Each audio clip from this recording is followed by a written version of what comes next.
जय हिंद। नमस्कार साथियों, कैसे हैं आप सभी। आई होप आप सभी अच्छे होंगे, स्वस्थ होंगे, मस्त होंगे।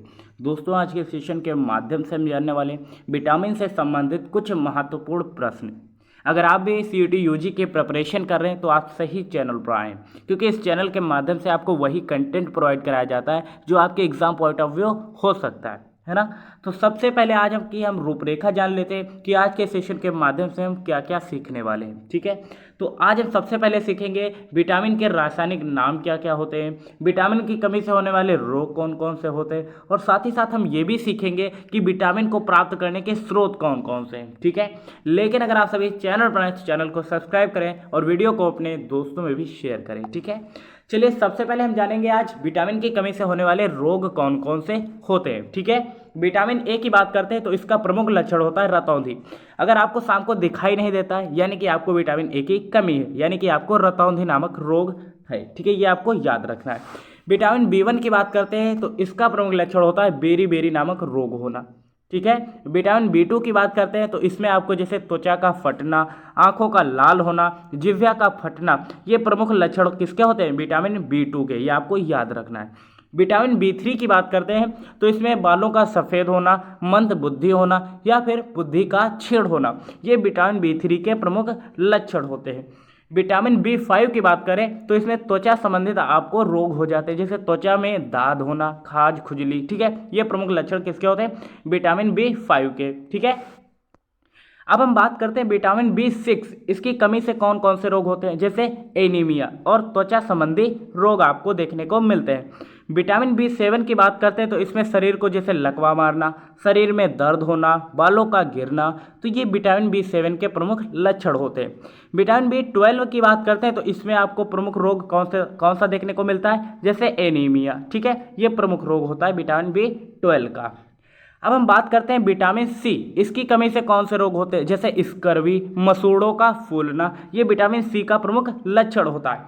विटामिन D की बात करते हैं तो इसमें आपको मुख्य रूप से रिकेट्स और अस्थि मृदुता आपको देखने को मिलती है। ठीक है, उसके बाद बात करते हैं विटामिन E की कमी से आपको कौन से रोग होते हैं, जैसे जनन शक्ति का कम होना। ठीक है, विटामिन K की बात करते हैं तो रक्त का थक्का न बनना, ये विटामिन K का प्रमुख लक्षण होता है। ये आपको याद रखना है। ठीक है, अब हम जानते हैं इसके बाद विटामिन और उनके रासायनिक नाम, साथ ही साथ हम ये भी देखेंगे कि प्राप्त करने के स्रोत कौन कौन से हैं। ठीक है, चलिए तो सबसे पहले हम देखने वाले हैं यहाँ पर विटामिन ए। विटामिन ए का रासायनिक नाम क्या होता है, रेटिनॉल। और इसको प्राप्त करने के स्रोत कौन से हैं, जैसे आपको अत्यधिक गाजर खानी चाहिए, आलू खानी चाहिए, अंडा, मछली, आम, और उसके साथ आपको शिमला मिर्च का भी इस्तेमाल करना चाहिए विटामिन ए की कमी को दूर करने के लिए। ठीक है, विटामिन बी की बात करते हैं तो इसका रासायनिक नाम होता है थायमीन। ठीक है, और इसे प्राप्त करने के स्रोत कौन कौन से हैं, जैसे अनाज, अंडा, दूध, टमाटर, आलू, सूखे मेवे भी इसके प्रमुख स्रोत हैं। विटामिन सी की बात करते हैं जिसकी कमी से आपको स्कर्वी नामक रोग होता है,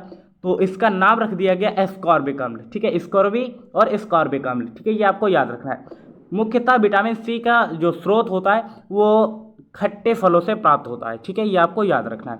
विटामिन डी की बात करते हैं तो इसका रासायनिक नाम होता है कैल्सीफेरॉल, और इसे प्राप्त करने के स्रोत कौन से हैं, जैसे दूध तथा दूध से बनी वस्तुएं, ये आपको याद रखना है। ठीक है, और इसका मुख्य स्रोत होता है धूप। ठीक है, जो सूर्य से हमें ऊष्मा मिलती है। ठीक है, विटामिन डी का प्रमुख स्रोत क्या होता है, सूर्य भी आपको याद रखना है। ठीक है, विटामिन ई को हम किस नाम से जानते हैं, तो टोकोफेरॉल के नाम से भी जानते हैं, और इसे प्राप्त करने के स्रोत क्या होते हैं, जैसे बादाम, मूंगफली, सूरजमुखी और पालक, सलजम, ये प्रमुख स्रोत होते हैं विटामिन ई के। ठीक है, विटामिन के की बात करते हैं तो इसका रासायनिक नाम क्या होता है, फिलोक्विनोन। ठीक है, और इसे प्राप्त करने के स्रोत क्या होते हैं, जैसे पत्ता गोभी, पालक, सलजम, ये आपको अत्यधिक मात्रा में अपने खाने में यूज़ करना चाहिए। ठीक है, और आप सभी के लिए एक बिग इन्फॉर्मेशन है, अगर आप सभी 12th के स्टूडेंट हैं या फिर 12th अपीयर कर रहे हैं और अगर आप फिर से मैथ को पढ़ना चाहते हैं तो ये चैनल आपके लिए एक बेहतरीन क्लासेस लेकर आ रहा है, जिसमें हम सीखेंगे class 12th NCERT math solution,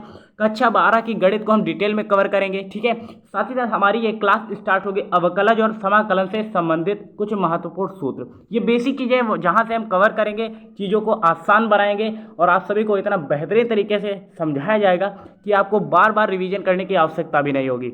आपने एक बार पढ़ा, घर पे रिवीजन किया, चीज़ें आपके दिमाग में छप जाएंगी। ठीक है, मिलते हैं ऐसी नेक्स्ट अमेजिंग वीडियो के साथ, तब तक के लिए जय, नमस्कार, देखते रहिए SS लाइफ टाइम।